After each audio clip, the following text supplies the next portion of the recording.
garis yang berwarna hijau, ada garis yang berwarna biru. Di sini sudah ada keterangannya bahwa garis yang berwarna merah itu meninggal, garis yang berwarna hijau itu sembuh, garis yang berwarna biru itu kasus terkonfirmasi. Nah, dari sini kita bisa membaca bahwa ternyata kasus sembuhnya ternyata jauh lebih banyak daripada kasus meninggalnya. Kalau kita hanya dipaparkan data tulisan, kita tidak akan tahu perbandingan ketiganya ini. Kemudian, dari data ini juga kita bisa melihat bahwa lonjakan tertinggi itu terjadi antara bulan Juli sampai Agustus, dan melandai itu turun di bulan Agustus sampai September. Jadi puncaknya itu adalah di bulan Juli sampai Agustus, sehingga pemerintah mencanangkan PPKM, sehingga kalian juga baru bisa masuk sekolah setelah kasusnya melandai. Ini salah satu manfaat dari statistika. Dan nanti apa saja yang akan kita pelajari?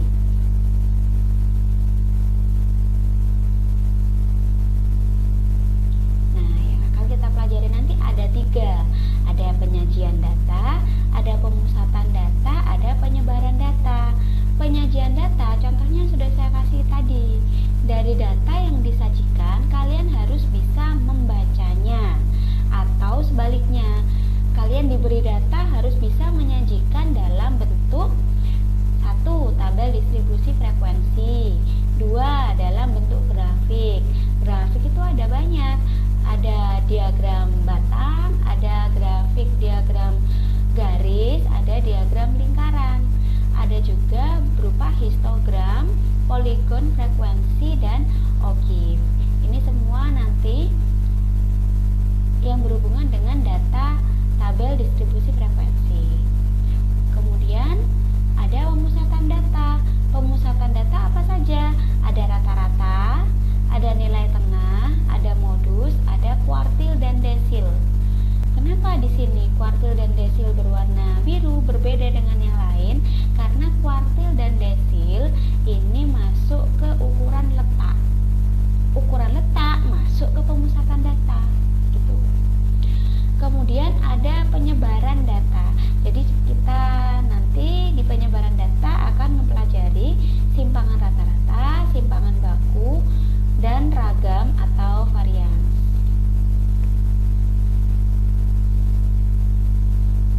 Nah, kita lanjut ke penyajian data yang pertama. Penyajian data itu bisa disajikan dalam 3 bentuk diagram. Yang pertama ada diagram garis. Diagram garis itu seperti yang saya tunjukkan di pertama tadi, itu diagram garis. Yang contohnya seperti ini. Kemudian ada diagram batang yang bentuknya seperti batang-batang seperti ini. Yang ketiga ada diagram lingkaran yang bentuknya lingkaran. Langsung kita ke contoh soal. Contoh soal. Data berikut ini menunjukkan banyaknya peminat kegiatan ekstrakurikuler siswa kelas 12 di Mantika Jember. Kegiatan olahraga ada 90 orang, PMR ada 60 orang, Paskibra ada 50 orang. Datanya kalau saya tampilkan dalam bentuk tabel seperti ini. Total siswanya ada 200 orang.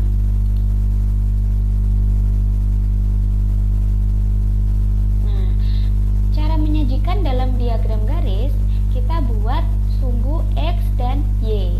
Sumbu X-nya mewakili jenis-jenis ekstrakurikulernya, sumbu Y-nya mewakili jumlah siswa.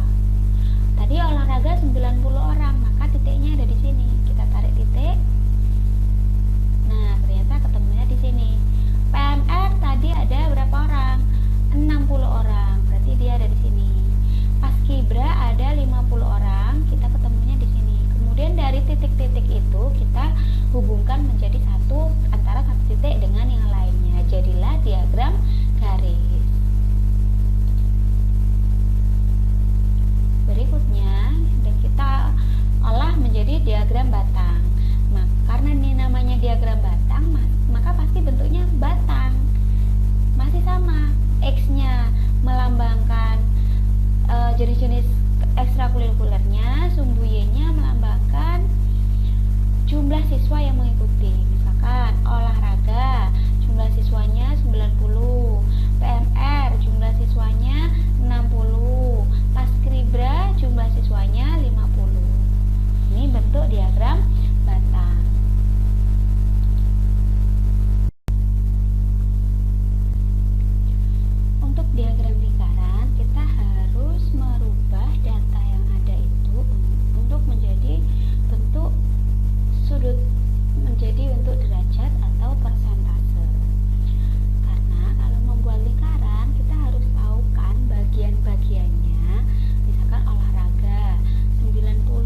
Berikutnya kita akan belajar tabel distribusi frekuensi. Jadi ini tabel yang isinya data yang sudah ditunjukkan frekuensinya berapa. Ada dua jenis tabel distribusi frekuensi. Yang pertama, tabel distribusi frekuensi tunggal. Yang kedua, tabel distribusi frekuensi berkelompok. Yang seperti apa itu? Nah, di sini dia kan datanya 30, 40, 50, 60, 70, 80. Frekuensinya yang 32, yang 44, yang 58. Ini adalah tabel distribusi frekuensi tunggal karena datanya satu-satu. Tapi kalau yang di sini ada 30 sampai 39, 40 sampai 49, 50 sampai 59, itu kan dia berkelompok. Maka yang sebelah sini itu adalah tabel distribusi frekuensi berkelompok. Biasanya tabel distribusi frekuensi ini digunakan untuk data yang nilainya lebih besar dari 40 atau yang datanya besar atau jangkauannya itu besar. Kita pakai tabel distribusi frekuensi baik itu tunggal ataupun kelompok. Nah, sekarang bagaimana langkah-langkahnya membuat tabel distribusi frekuensi?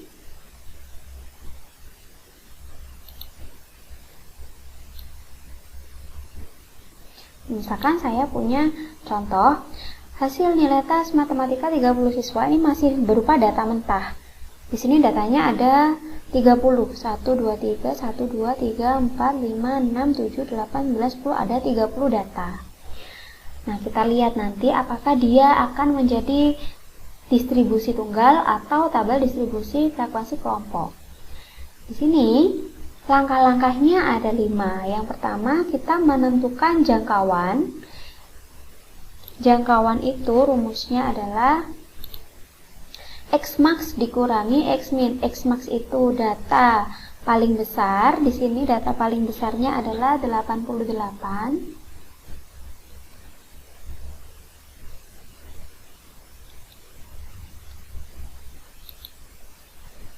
Data paling besarnya adalah 88. Ini X-max.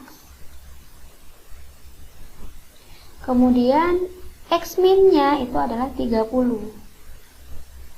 30 ini sebagai X-min, data terkecil. Kemudian kita cari jangkauannya. R sama dengan X-max-nya 88, X-min-nya 30. 88 dikurangi 30, 58. Ini jangkauannya.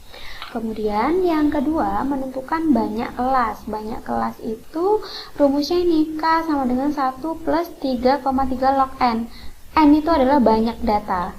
Jadi ini jadi 1 plus 3,3 log 30.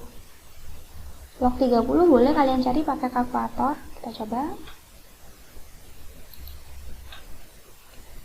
Log 30.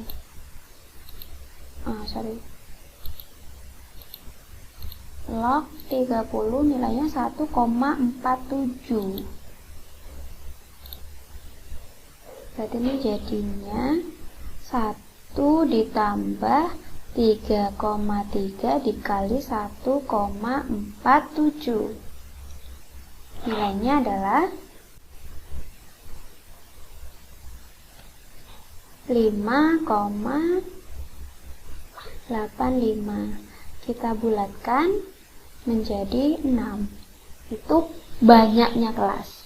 Kemudian yang ketiga, kita mencari panjang kelas. Rumusnya adalah jangkauan R tadi per banyak kelas.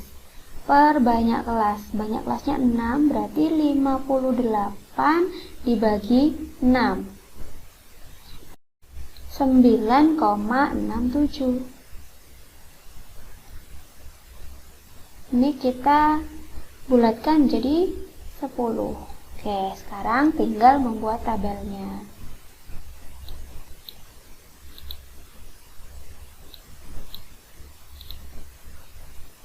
Nah, di sini saya kasih tabel kelas nilai turus frekuensi. Oke, ini kan banyak kelasnya adalah 6. Berarti nanti pasti ada 6 kelas di sini. Kelas pertama, kelas kedua, kelas ketiga, kelas keempat, kelas kelima, dan kelas keenam. Nanti pasti ada 6 kelas.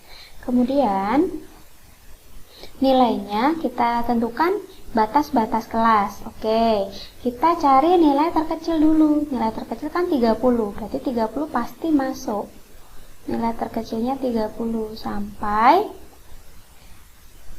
panjang kelasnya kan 10, maka kita hitung dari 30 sampai 10 data.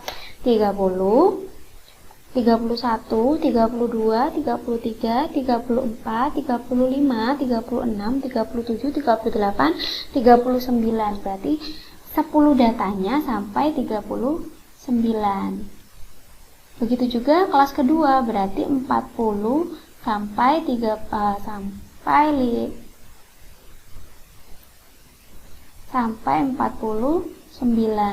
Kelas ketiga 50 sampai 59, kelas keempat 60 sampai 69, kelas 5 70 sampai 79, kelas ke-6 80 sampai 89. Nah, dari sini kan sudah kelihatan bahwa nilai terbesarnya tadi 88, dia sudah masuk ke kelas ke-6. Berarti panjang kelasmu dan banyak kelas yang kita buat ini sudah betul. Kemudian menentukan frekuensi masing-masing kelas. Caranya bagaimana? Kita buat turus. Turus itu yang seperti apa? Oke, kita data. 60 itu ada di kelas keberapa? Kelas keempat. Kita data dulu. Berarti ini 60. Kemudian 41 ada di kelas di sini, 40 ada di kelas kedua juga, 61 ada di kelas keempat, 63 juga di kelas keempat, 71 di kelas kelima, 30 di kelas pertama, 67 dan seterusnya dan seterusnya.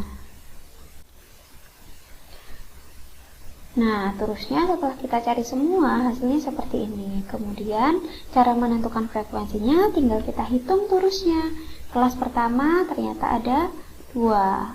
Kelas kedua ada 4. Kelas ketiga ada 8. Kelas keempat ada 10. Kelas kelima ada 5. Kemudian kelas ke-6 ada 1. Kemudian kita total. Jumlahnya semua apakah betul 30? 2 tambah 4, kita total semuanya 10, 20, ya ternyata nilainya 30. Maka pekerjaan kita betul. Itu namanya tabel distribusi frekuensi. Oke, berikutnya di tabel distribusi frekuensi itu ada yang namanya nilai tengah, batas bawah, batas atas, tepi bawah, tepi atas. Frekuensinya tadi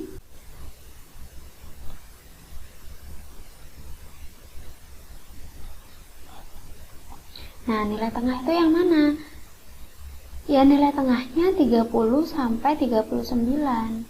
Kalau mau pakai cara bisa, atau kalau mau dihitung biasa juga bisa. Nilai tengah itu biasanya lambangnya adalah XI, yaitu 30 ditambah 39 dibagi 2. Ini kan 69 dibagi 2 itu adalah 34,5. Berarti nilai tengahnya ini 34,5. 34,5. Yang bawah juga begitu. 40 sampai 49 nilai tengahnya 44,5. 50 sampai 59 54,5. 4,5 dan seterusnya. Kemudian batas bawah ini kan 30 sampai 39, otomatis batas bawahnya adalah 30, batas atasnya adalah 39. Berarti batas bawahnya 30, batas atasnya 39. Yang ini juga batas bawahnya 40, batas atasnya 49. Yang ini 50, yang ini 59. Oke, berikutnya kita ke tepi bawah. Tepi bawah itu adalah batas bawah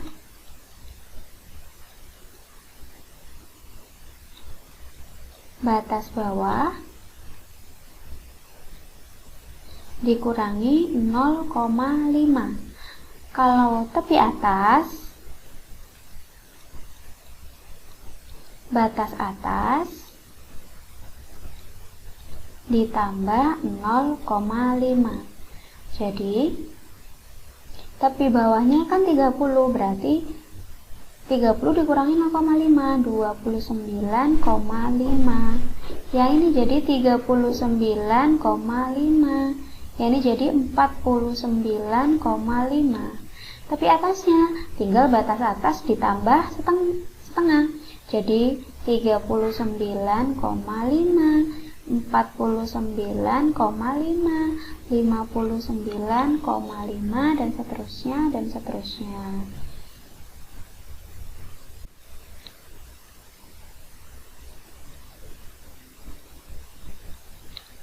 Nah, ini kalau sudah diisi semua.